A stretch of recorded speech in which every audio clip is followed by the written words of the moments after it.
As always, the dear visitors to our channel, a warm welcome.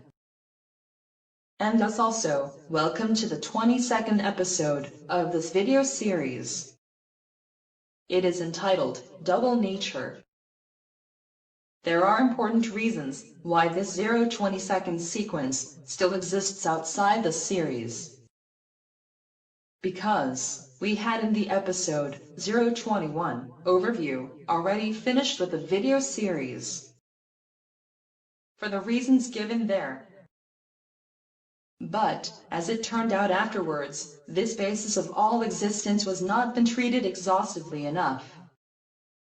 And that concerns the polarity, and derived from it, the binary, and duality. So we decided to add a sequence to the video series. If this is still about double nature, then our channel itself will be affected first. This means that our human double nature can also be studied on our channel. There on the one hand, we have the topic universe and system in an overwhelming number of publications. But then in polar opposition to it, the comic video series, Video Spot Spitter, with a total of only 11 publications. This video series had not been continued because with this number of sequences, the proof of our double nature had been adequately accomplished. But why had our double nature ever been published?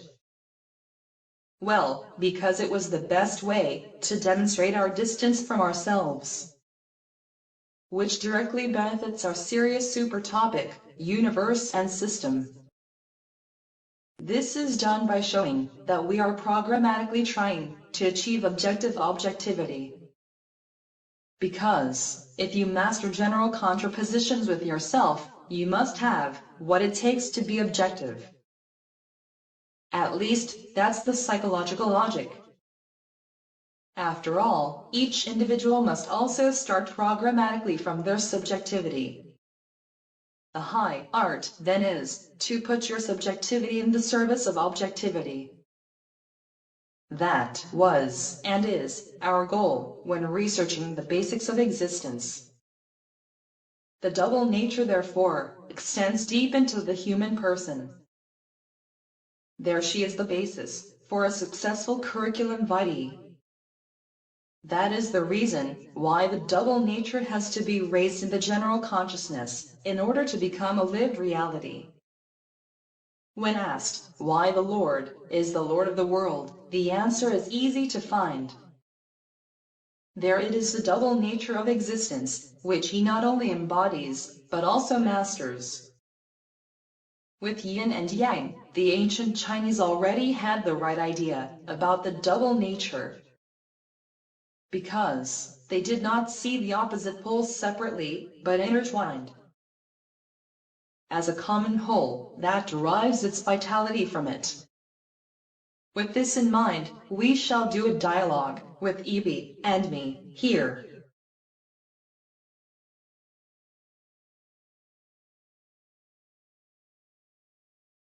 Nothing more needs to be said about polarity as the basis for double nature. In our sequence 004 about polarity had already been discussed in detail. And the polarity also modified the binarity and duality. It also seems clear that, if there is a mutual condition in a bipolarity, the poles form a unit. Of course, the existence has no problems with the dual nature of polar natures. All of its functionality is based on it.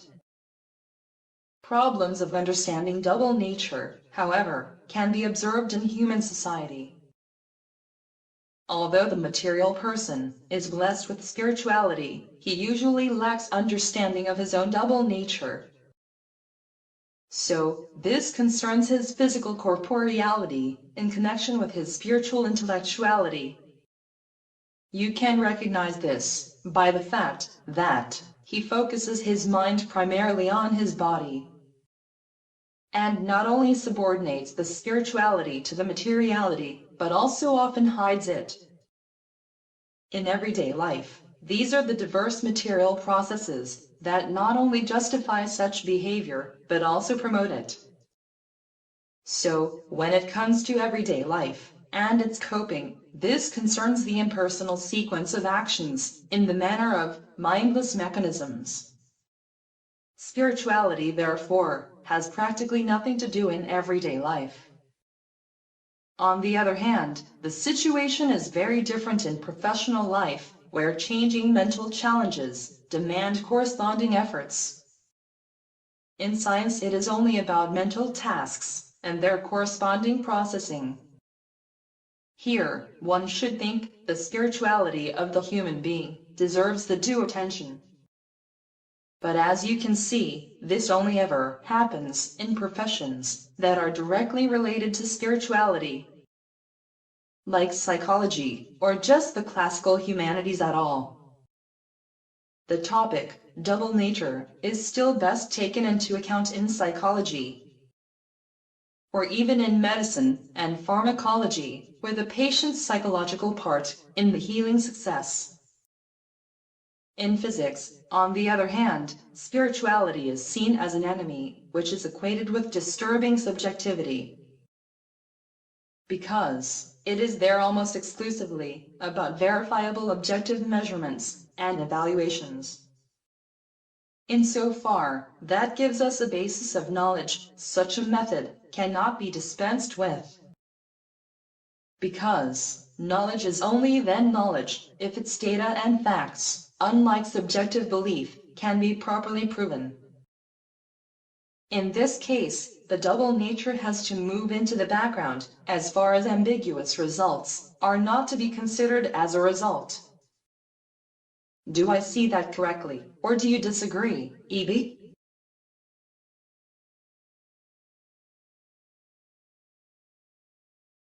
Unfortunately, that's not always to be said generally, gnosis. So in cases where it really is a question of real double nature, you cannot simply separate, because there each of the two natures has its correctness and justification. However, it is clear that double nature has so far played almost no role in science. If you now call up the term on the internet, you get at least a few hits. These are double nature of man, then double nature of light, and double nature of Christ, and a few other less important uses of the term. The definitions of the term double nature are also displayed as its meaning. There it says, being able to work in two ways, then double-faced and, moreover, Janus-headed. But that's all you can get there for the term. A definition that refers to two natures in order to form the double nature from them is therefore completely missing. The nature of double nature as two natures in one has apparently neither been recognized nor understood. Let us take light as an example, in which, as is well known, a double nature is existing. There it is said that light has a double character. It is a wave and consists of particles. Nature is therefore not recognized and understood as nature, but as a character. This leads us to the question of what are the two natures which make light double natural. So, if we want to go beyond the characters of waves and particles to make the two natures visible, we have to look behind the scenes to see what the natures are based on. Then turns out that in relation to the particle, the objectivity it is as the one nature, and related to the wave is its other nature, then the non-objectivity. With this we have discovered as the two basic natures, objectivity and non-objectivity. What shows that the fundamental basis for a double nature, with the polarity is given, and at the same time once again confirms that polarity forms the basis of the world. The fact that polarity as the first basis of the world is generally not recognized and understood had already been discussed here.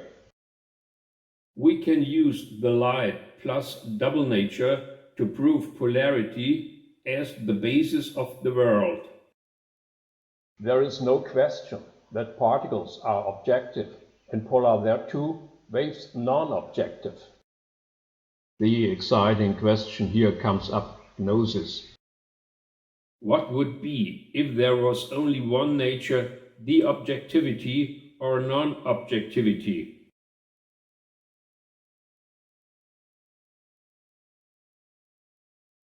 It's an exciting question, Evie, but certainly not for me or you. Because, with the mutual dependence of the poles, a pole is, by itself alone, not existent.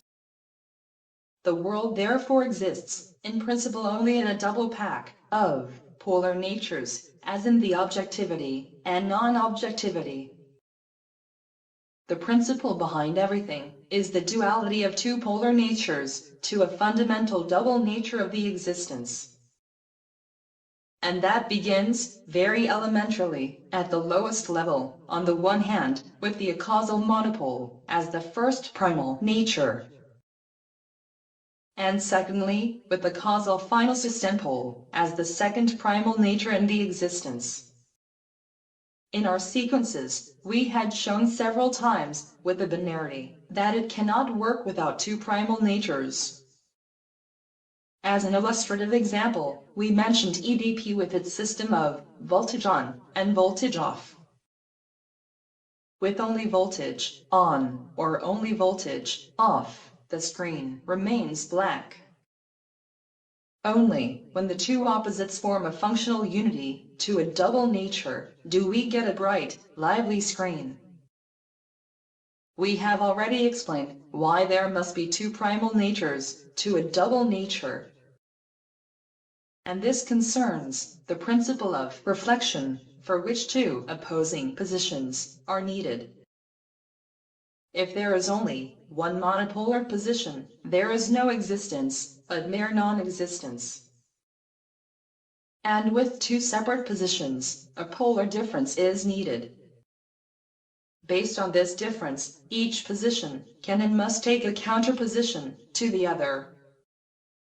Because, if no opposite position is taken, then the double nature mutates into the single nature of an absolute monopole. And what happens with such an absolute monopole? We had already dealt with the binarity in the EDP. The screen remains deep black, and nothing can change that. The reason why there is generally a giving light and life double nature in the existence is due to the unlimited potentiality of the acausal monopole. We can no longer question them, but must conclude them as a primal fact.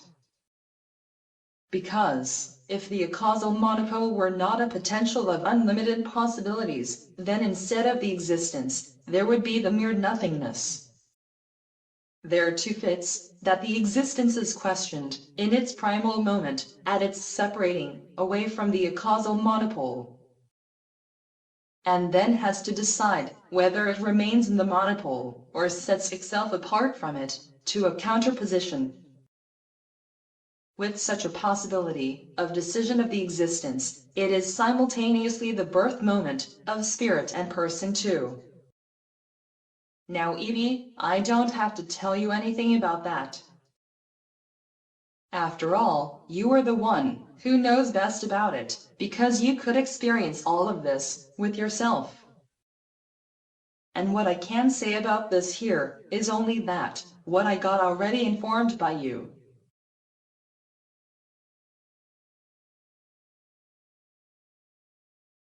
Thank you, Gnosis, for mentioning it, because it is central to the video series. For, in its original moment, the existence has to make the decision whether it wants to be a singular mononature or a binary double nature. As you have shown, Gnosis, singular mononature means a black screen and therefore a mere nothingness. And if we assume that the existence as a spiritual person has to decide and act in the beginning, then, without their separation from the monopole, the black computer screen comes in the form of doom and death for spirit and person, and thus for the existence in general, which is linked to the spirit and person, do the necessary active decision and enforcement. So again, the decision and enforcement of a counterposition to the acausal monopole as a mere unlimited potential. If we now think about here, at this point, the world origination is the origination of the double nature, and therewith of the existence at all. In this special form, that up from then, the acausal monopole forms the first primal nature in the existence. And from then on, a causal final system pole, the second primal nature, as you had already explained, Gnosis. The causal final system pole results from the conscious positional separation from the acausal monopole, which is done by the deciding and acting person. Active enforcement to a polar two-positionality in the existence is founding logically compellingly the causality and finality. Although in the frame of causality, with the causality law, the ending must be responsible for the beginning. And so, in this way, a causal chain is induced that exists as a self-contained, from which secondarily a very special and fundamental double nature follows, namely that of time and eternity, or better said, that of time world and eternity world. With the time world, we have the evolutionary circular establishment of the existence from the beginning to the ending as a universe. And with the eternity world, we have the existence consisting of a circle from beginning to ending, but finished as a closed circle without beginning and ending. On the one hand, we see very clearly the mutual condition of both polar existential positions, that is, from the beginning and the ending. As well as, on the other, we see just as clearly the contrast to a double nature of the beginning and ending that exists in this way, in such an all-encompassing overlap, all the lower double nature levels derived therefrom, like that of light or that of man, and so on and on. Based on the origin of the double nature of the existence shown here, it should be clear to everyone that without such an explanation our video series was lacking a crucial element. The fundamentality of double nature, generally for the existence and then for life, is absolute. That, however, had only really come to the fore at us in the past 24 months.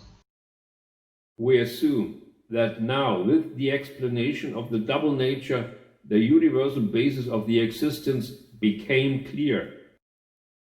The book of the seven seals from the Apocalypse is also hereby brought to the ultimate conclusion.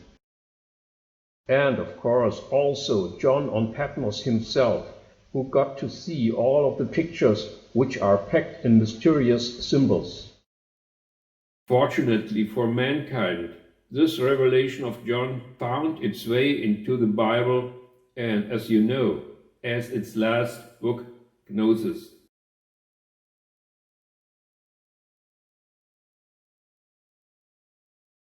Unfortunately, this did not do much, EB. So, when you think of this overwhelming variety of symbols, that makes almost everyone at a loss. And in general, in the apocalypse there is relatively little usable related by the quantity of text. No wonder when there is, in generally and at all, doubt about the value of revelation. But, also with regard to the double nature, there is hardly any starting point to discover in it. The most important double aspect there could be at the confrontation of the Lamb with the 666 animal. So in plain language, the confrontation of the world originator with an enemy, opponent, who appears as an antichrist, whereby the double nature consists in the fact that the world originator, in his all-encompassing, is the whole universe himself. So that with two natures, he must be his own adversary, combining both personal opposites in himself. For him, double nature means being both a Christian and an antichrist, and by letting defeat in himself the antichrist by the Christian, he thereby becomes the Lord of himself. And because he completely embodies the universe in its entirety, he is also the master of the universe. This is the logic that follows from the apocalypse, wrapped in symbols. Seen and understood in this way, the revelation of John then has an absolute value. And so seen and understood, fortunately for mankind, the apocalypse actually found admission into the Bible. So, Evie, you have my full agreement with your statement. In science, one speaks of a mind-body problem, which characterizes the intellectual problem with a double nature. But the problem here is not the double nature, but the human being as such, with his inability to deal with the double nature. At least he sees, according to that problem, that two different natures are present in the existence, with body and soul. Likewise, that they are mutually dependent and exist in a unity that is directly present with him and in him. And yet, you cannot manage to reduce this special double nature to its basis. This is quite evident with the objectivity and non-objectivity. In physics, it has long been desired to find a world formula with which all physical forces can be unified. Physics, however, is the study of the bodies, their relationships and their effects, and is therefore bound to objectivity. Sure, because in the realm of the non-objective, there are no physical bodies that have physics. Are people mentally overwhelmed with a double nature because they are only fixated on objectivity? On the contrary, they are concerned with the non-objectivity and place it above the objectivity. As you can see, either way, there is no correct handling of the double nature.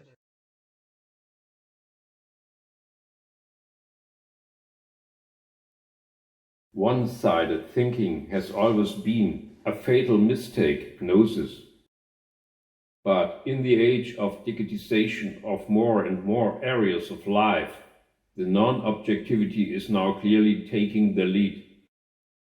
Apparently still undetected, if you can see everywhere the convulsive clinging to physical objectivity. Artificial intelligence and robotics optimize themselves in the context of deep learning and are thus better than the mankind. For mankind is neither spiritually networked nor able to optimize itself. Obviously, the only optimization in mankind is that in the development of artificial intelligence and robotics. Presupposed, of course, that it serves exclusively peaceful purposes for the benefit of mankind, which of course as well cannot be assumed given the incredibly enormous potential for conflict at all levels of the mankind. My thesis with regard to artificial intelligence and robotics would be that with them there are no problems with double nature, because with their systematic self-optimization, no obstructive psychological resistance would be given to refuse better insights. Denial of reality, whether consciously or unconsciously, is happening to people today more than ever before. To that, I recently had to laugh at a YouTube video entitled "Crisis in Physics." Physics itself has no crisis, but the physicists do their effort to hide consistently the double nature. Because we are two double natural persons, gnosis, you and I, we are globally ostracized by the enemy, what also concerns our sequences with their contents. The recognition of double nature as existential principle of the existence is, however, central for a personal relationship with the double natural Lord. That alone guarantees paradise-like eternity instead of an opposite to it. For here too, the double nature of course is highly effective reality. A double nature which the Lord represents in himself because he is it himself, and at the same time absolutely controlled with acceptance and rejection of the two natures.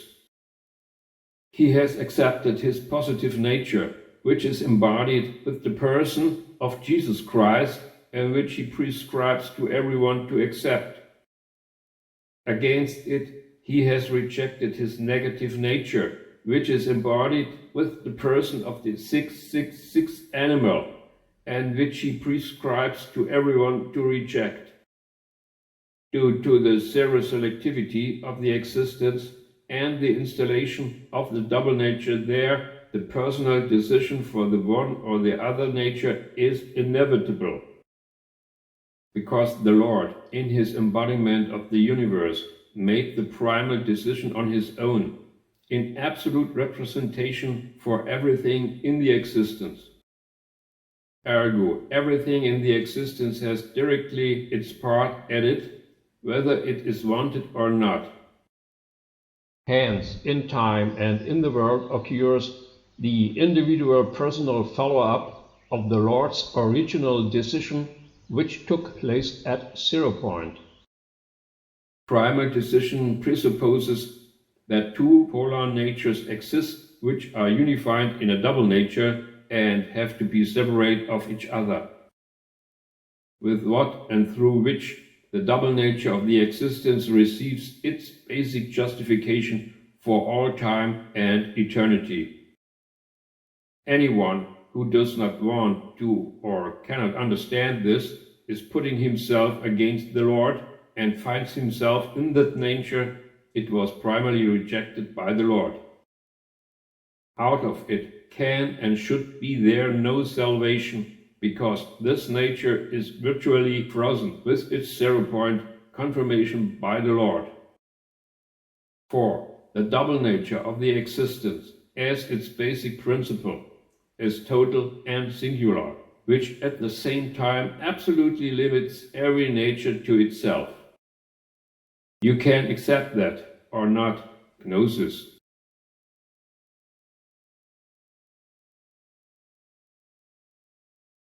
If it weren't so terribly serious, I would have to laugh out loud now, EB.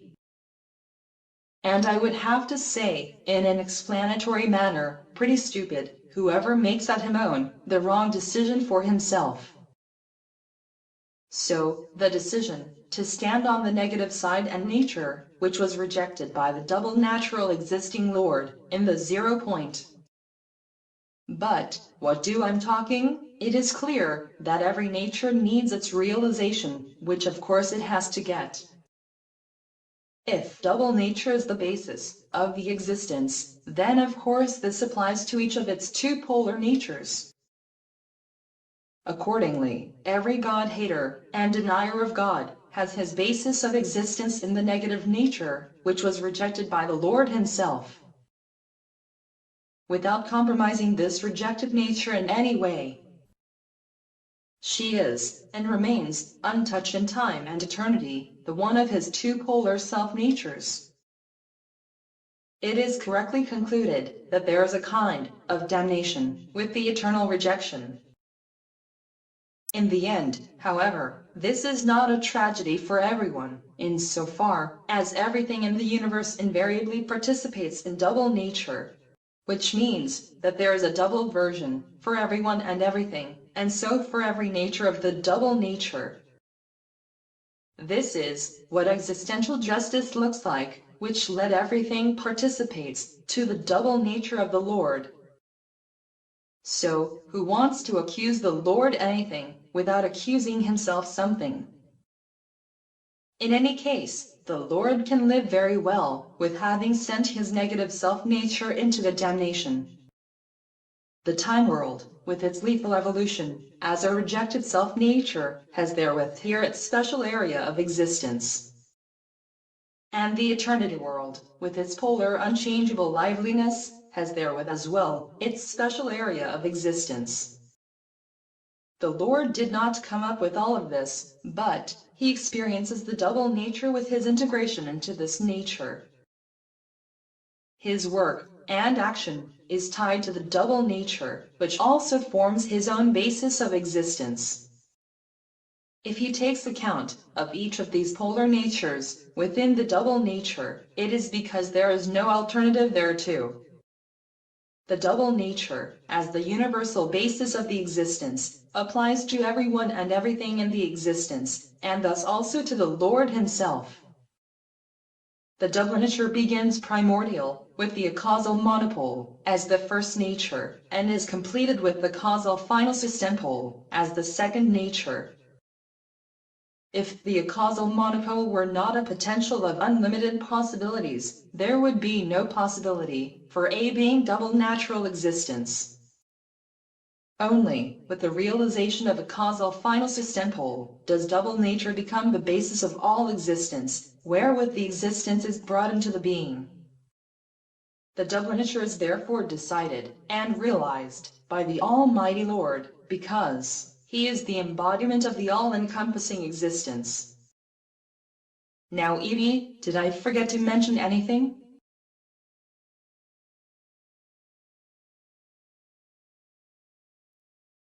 It certainly doesn't look like that, Gnosis. I couldn't have done your explanations better, which is why I'm very impressed by you again. And if I see it correctly now, we have with the Lord and the universe the related to it double nature enough dealt. Let us therefore turn once again to the Bible and how the omnipresent double nature is represented there. We have two parts with the Old and New Testament, which can hardly be more different. And this essentially refers to the way in which the Lord appears there each. To make it short, we experience a Lord in the Old Testament who tries to assert himself and his will with commands and prohibitions, including the necessary means of coercion and the use of force available for this. Quite different there to the New Testament, in which the Lord executes a complete U-turn. His will shall no longer restrict people and prescribe them what they have to do and what not. With Jesus Christ, the Lord shows himself from a completely different side than before. Apparently, the Lord had become aware of his double nature and responsibility, which became reality in Jesus Christ. Jesus Christ therefore stands for that nature in the Lord which grants every person full sovereignty for himself and his destiny. God judges man not any longer, but every man judges himself with what he chooses and decides for himself. And always the human will is essentially reduced to the choice between the two natures of the existence. Just as the Lord has chosen and decided for himself, he conceded that to everyone of his fellow man.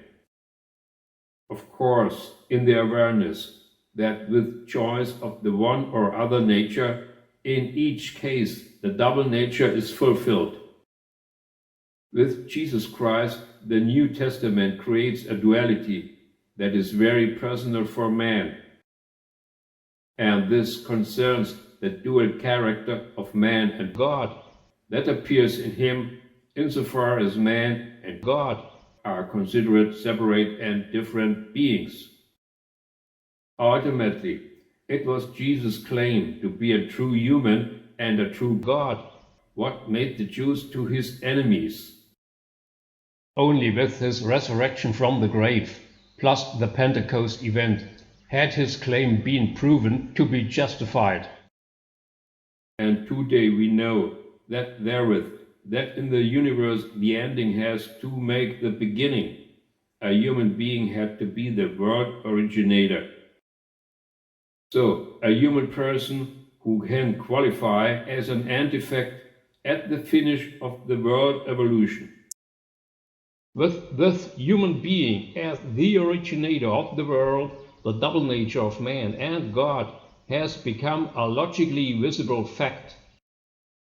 Of course, not for this nature of man, which the Lord has rejected at himself. In this nature, rejection is the program, so that this nature does not want to allow its counter nature to exist.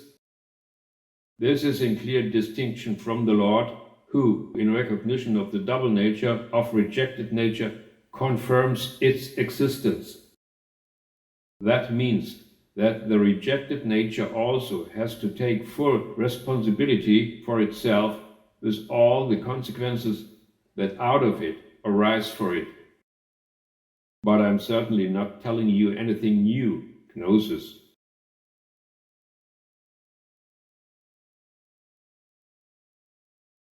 So, I think the double nature of the existence is awesome, in which everything there has to participate, whether willing or not willing. This is, of course, tragic for this part of us all that has to belong to the rejected negative nature. But insofar as the separation of natures by an act of rejection of one nature is total and radical, every nature must be and remain limited to itself. If people with this sequence get that one more time clearly, this also affects their responsibility for themselves. Perhaps then one or the other will want to reconsider which of his two natures he currently wants to give preference to. This is not a question of good and evil, but that of eternal acceptance or rejection, due own choice. Of course, programmatically each of the two natures will choose its own nature according to its own nature. There is absolutely no need for a judge in order something to judge, if every nature can and must choose its own nature. I see the only possible free choice of man in that moment when he becomes aware of his double nature. It is up to him to decide who or what falls into which of the two polar natures.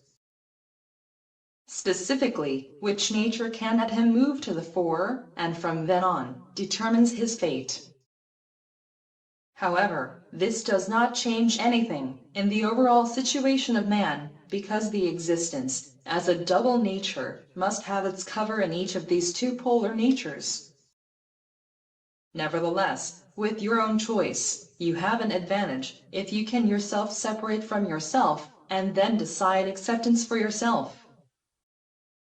Because then one is spared the fate of being fixed the rejected negative nature in his double nature.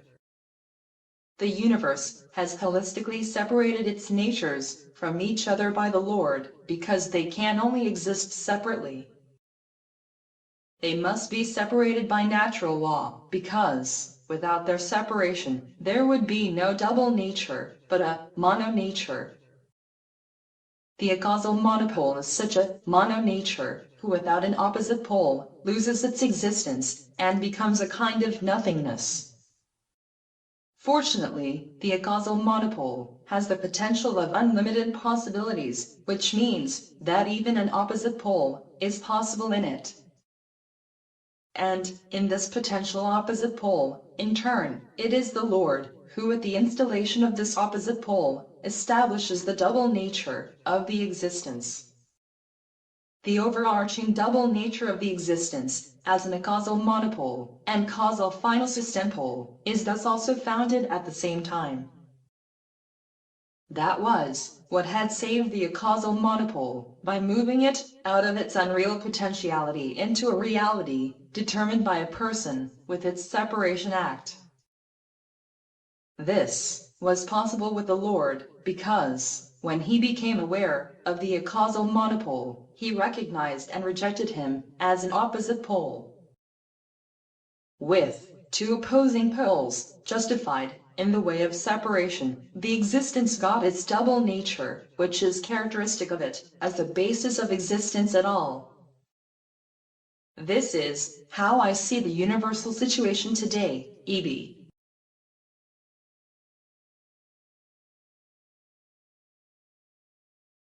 Direct hit, gnosis. That's the universal situation. With your insight into such knowledge, you are still pulling its deepest secret out of the universe. Do that, probably the rejected nature will, so to speak, tear its hair as well as fall into depression. But that cannot and should not be our concern here, where we have this rejected nature in the time world as our enemy to be experienced. However, where we are going into the double nature of the universe, we should also turn to the Big Bang again.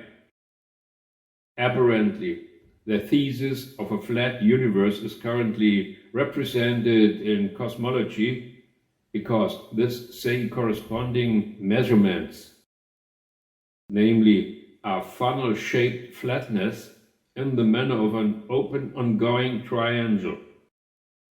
In our 007 sequence about dimensions, we had already dealt with the shape of the universe.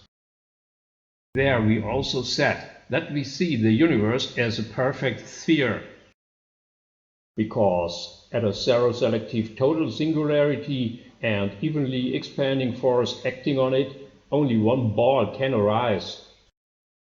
If neither a side nor a direction would be preferred in the expansion. No matter was it in the consideration the fact that a direction is created in self-repulsion emanating from the acting Lord.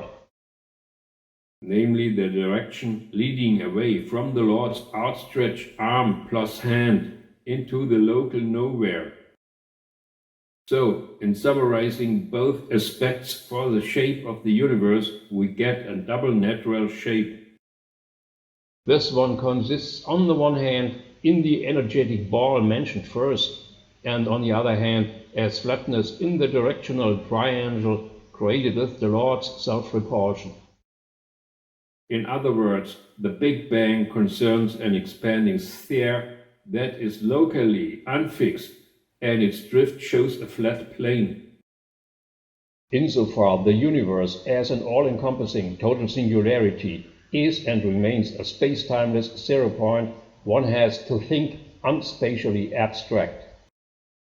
The universe is therefore a virtual creation, so to speak, which we as a dimensional part of it can recognize accordingly in a dimensional manner. Because a space-timeless zero point as a total singularity is in principle absolute and changeable. This follows from the all-encompassing that fills all time and space, which creates timelessness that cannot be changed. The only thing that changes is the self-reflection of this total singularity, if it is capable of self-reflection as a person. And that is exactly what is given with the universal Lord in his universe. For he has the capability within this causal monopole to create and assert himself as a systemically final causal world originator. namely spatio-temporally for all time and eternity, because that is the opposite to space-timelessness for such a double nature. We are therefore dealing with an acausal space-timeless monopole that by virtue of its potential is capable of imagining an antipolar world as an opposite. So the monopole is imagining an antipolar world that with its double nature has an unbeatable self-system of creating reality with causality. A self-system that makes from pure virtuality an absolute reality, and we are double natural right in the middle of it. Is that still understandable, gnosis? Or does that exceed all reason?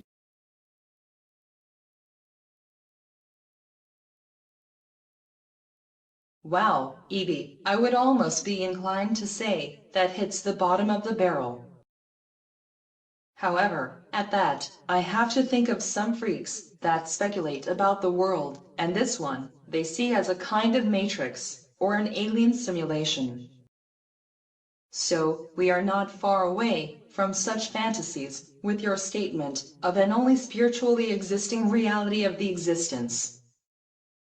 I am saying that because nowadays pretty much anything can be imagined based on science fiction, which in turn means that people with sufficient intellect can understand the functionality of existence if they want to. But according to the Bible, the rejected negative nature is no comprehension permitted, and with it all of our doubles who belong to that nature. For example, Matthew rightly says, "That is why I speak to them in parables, because they see, and yet do not see, and hear, and yet do not hear, and do not understand." The double nature as reality of the existence is therefore more fantastic than all freaks can think of. They also do not have he double nature on their bill for a possible introduction to the topic. Is the subject of double nature, so to speak, the last seal in the book of the seven seals from the Apocalypse? In any case, with the double nature of the existence, the last stage in elucidation has been reached and serves for a dignified conclusion. What would Jesus Christ have said about our video series that is uniquely able to inform? He would probably say that knowing science about the world and God can unmask any false prophet. And even the Antichrist does not have the intellectual ability to explain himself and thus to convince about him. In this context, the Apocalypse speaks of an animal marked with the number 666. And she leaves no doubt that this animal is the time-worldly negative self-nature rejected by the Lord. We had already stated in the earlier sequences that the Lord's self-toward is the world court. Because the Lord is the originator of the world, so that with him the universe is automatically personified. His single all-encompassing act contains absolutely every point of view which is resulting from this total act. Summarized from that, the most important thing is the self-toward is the world chord, and the world origination accordingly, a self-origination. Jesus Christ would say here, whoever has ears should hear. Or, different said, anyone who is gifted with reason should be able to understand.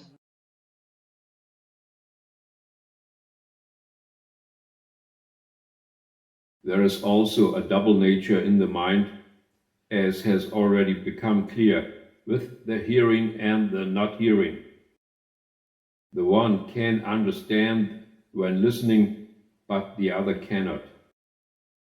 Anyone who can hear and understand is without any doubt on that positive side of nature which the Lord has accepted in himself.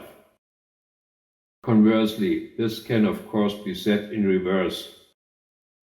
Whoever cannot hear and understand is within the negative nature which the Lord has rejected at himself. Anyone who does not understand straight away, but is of good will to understand, need not worry about themselves. He will be able to understand in due course how it is intended for this nature by the Lord. If you now look at the Christian churches, how their understanding is, one could get sick. So, not only with regard to the history of the church, since it was founded around 400 AD, but especially related to the current time and their answers to the current challenges of the time. It is very easy to conclude that the Antichrist must have its seat in the Vatican. Jesus Christ is also known to have been against and rejected the Jewish church. A Christian church was therefore neither planned nor intended by Jesus Christ. So, when Jesus says to Matthew, "You are Peter, and I will build my church on this rock, and the gates of hell shall not overwhelm it," then obviously he refers with it to the double nature of the existence and the separation of the two polar natures. Because all people of a nature form a kind of community in this. Whereby, of course, information is of central importance in human society, as anyone knows. And everything that gathers around an information forms a kind of information community. The quality of the information carrier, how Jesus saw as given at Peter, is always important. As reason why Peter received the information mandate from Jesus, and that later formed a Christian community. In spite of all later social obstacles and impossibilities, the information had managed to fulfill its mission as the gospel. And that was the essence, gnosis.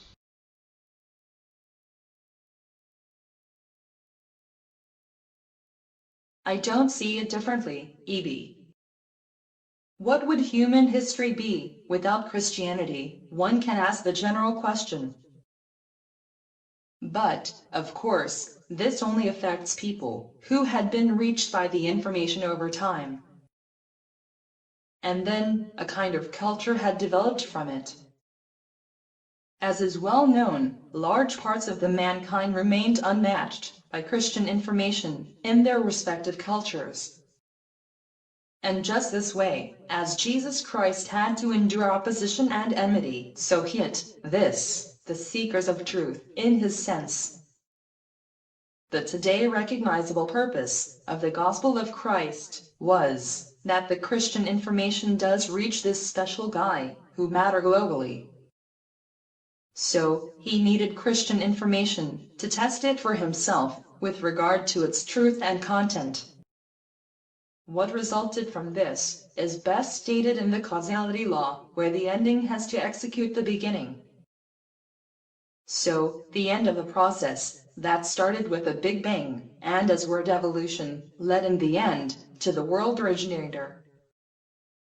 As was clearly shown, the world originator would not have been possible without the information given.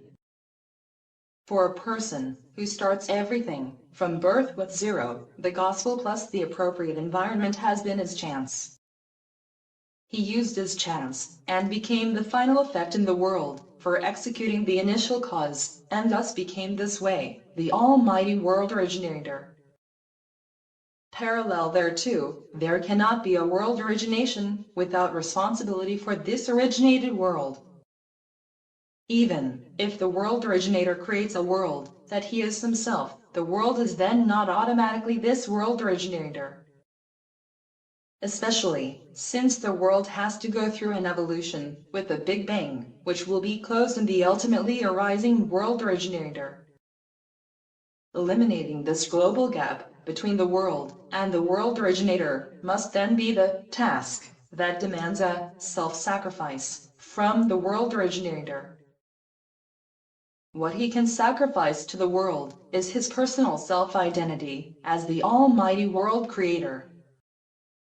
In the Apocalypse, this is described absolutely right in its beginning parts, where it is said that the 7 spirits of God are spread over the whole cosmos, which means that the spirits are now no longer localized at the world originator himself and are therewith withdrawn from him in a kind of slaughter. Can you say that this way, Ebi?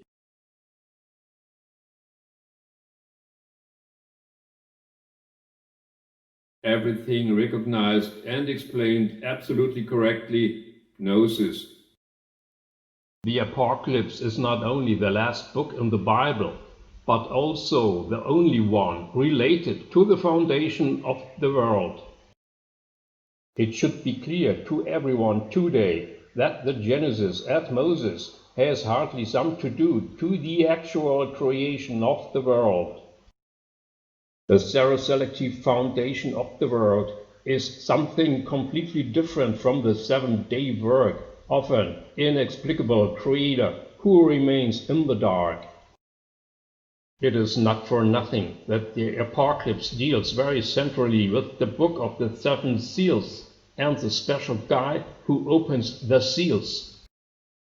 As already explained in the previous sequences, the central issue there is the resolution of the existence riddle. The self-sacrifice of the world originator with his downgrading to normal people, directly following of his world origination, created the prerequisite for this. Because the world originator in his omnipotence is so fulfilled by himself that there is simply no place at him to inform the world. When you ask him about himself and the world, he would only be able to make all-encompassing statements. In the way how we can read it at Moses in the Old Testament. So statements like, I am the Lord, this is my name, I am the I am the Almighty God, and so on. The eternal Lord of the world sees at himself no occasion to explain the reasons for the existence of God and the world. There is neither an interest nor a need for this in eternity. Nevertheless, he takes into account the interest that exists in the time world, where is the need for clarification of the existence regarding world and God. With this self-sacrifice there, the information about the world and God becomes to his inescapable obligation. According to the apocalyptic vision, he does this with lack of his self-identity as Almighty God, then symbolically like a slaughtered lamb. Asked in eternity about his self-reasons, the Lord would then point to the time lamb and what it did there. The reaction to be expected would then be approximately like seen by John. And the 24 elders fell down and worshipped the one who lives from eternity to eternity. This is the esteem that the Lord has given himself in regard to his worldly self-sacrifice. And so in addition a special, very personal double nature of God comes up here to appearance, namely that of the eternal Lord and polar, that of the temporal Lamb.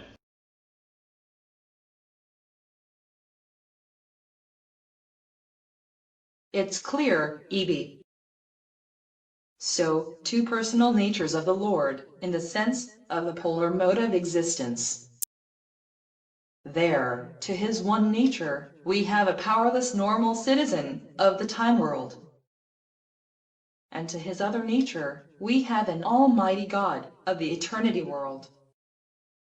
Time and eternity are, taken for themselves, 2 polar existential natures. But they are once again specially confirmed by the fact that they are applied personally by the Lord in relation to himself. Whoever embodies the universe with his person must do it according to the double nature of the existence in a double natural way. There was no need for planning or intent to do this. It arose automatically from the situation, whereby the self-organization of the universe, controlled by the omnipotent Word, is effective until the last second of the time world.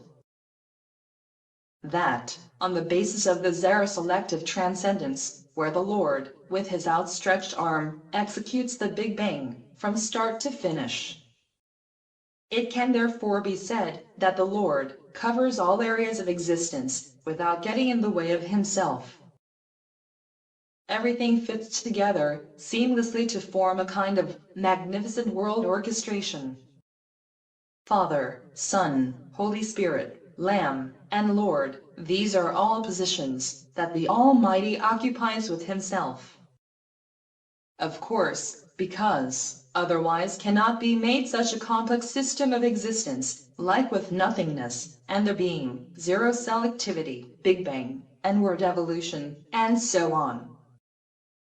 Precisely because everything is so complex, a single human brain would be there with totally overwhelmed, as well, all human brains together.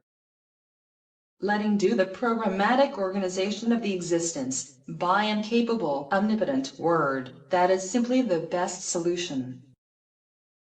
And the Lord did not come up with that either. It is inherent in his Word. It simply says, like, Lord, command it, so that your Word can organize it instantly. And even what is to command, the Lord does not invent it by himself, but let it bring to him from the outside. So, if the self-organization of existence leads to a question, it can be solved with a simple word from the Lord. But you self know best about the Lord, E.B.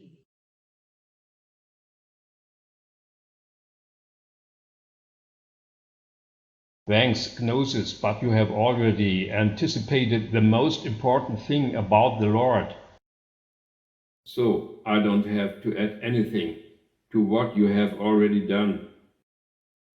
Despite it, there is still something to be said about the word self-organization. So, the self-organization of the existence controlled by the Word is incredibly effective because it can act so flexibly. Because self-organization can use the double nature by the fact that self-organization is not fixed on any nature. It simply gets what it needs from this nature that is best suited for it in the situation. The Lord can blindly trust the self-organization of his Word, since its efficiency is absolute. His Word does not have only to be in order. His question is effective as well, and is executed immediately by its self-organization. Omnipotence does not mean for the Lord to enforce his will with power, but his universal existence well organized to get by his Word. Only the world origination as separation of the polar two natures of the double nature into constituent natures needed his absolute command with as well absolute execution. With ending of the time world at the transition to the eternity world, a well-organized existence appears on the scene.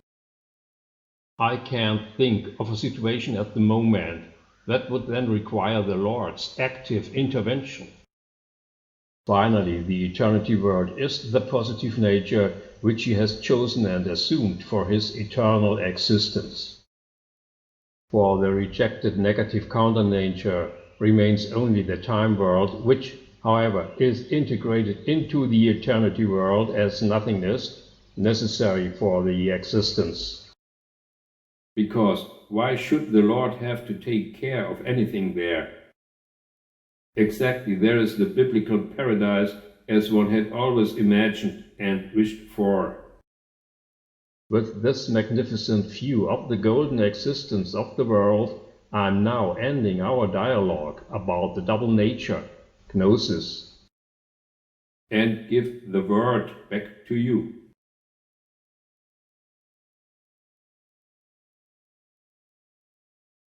Thank you, Evie, for all your revelations in our dialogue sequences, and all that what I was able to experience and learn from you.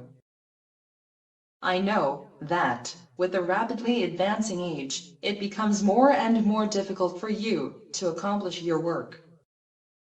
If the body, its functions reduces in everything, then of course, that also affects the fitness generally. It is also important to me to point out that our work was free of any commercial interest.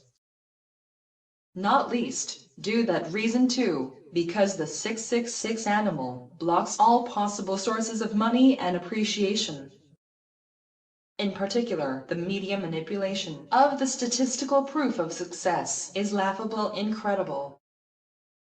However, the success of our work can be seen on several markers.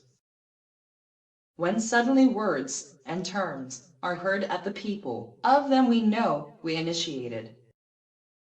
Then we see that the enemy's blockade measures only take effect materially and remain limited to the rejected negative nature. In truth, it is we, Evie and I, who face us both together as enemies, and which are on the opposite negative nature. This follows from the self-struggle of the world originator in the acceptance of his positive nature and in the rejection of his negative nature. And how this struggle has ended can be read in the final verses of the Apocalypse. Therefore, we are far away from having to worry about anything.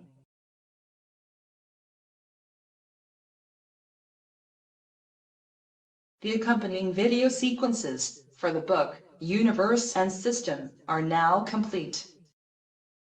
They were created in German and English. In German, because it is our mother tongue, and in English, because it is currently the global lingua franca. Our text videos serve as a kind of help to make the spiritual content by the mean of typeface easier to understand. And, of course, also to give with the deaf a chance to be able, optically, follow the sequence contents.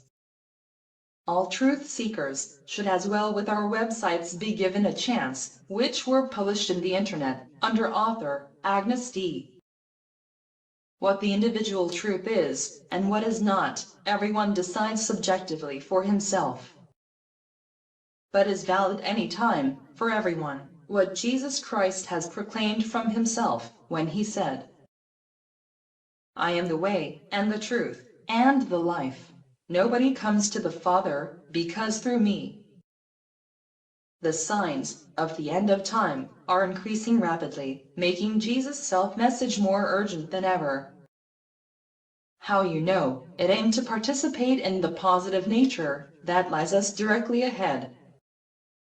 As the positive nature which accepted by the Lord for himself and his eternity within his all-encompassing double nature.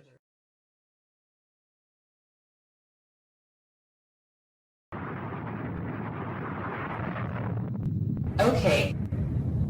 Then until the end of time. So be always best prepared for that. And hold the line.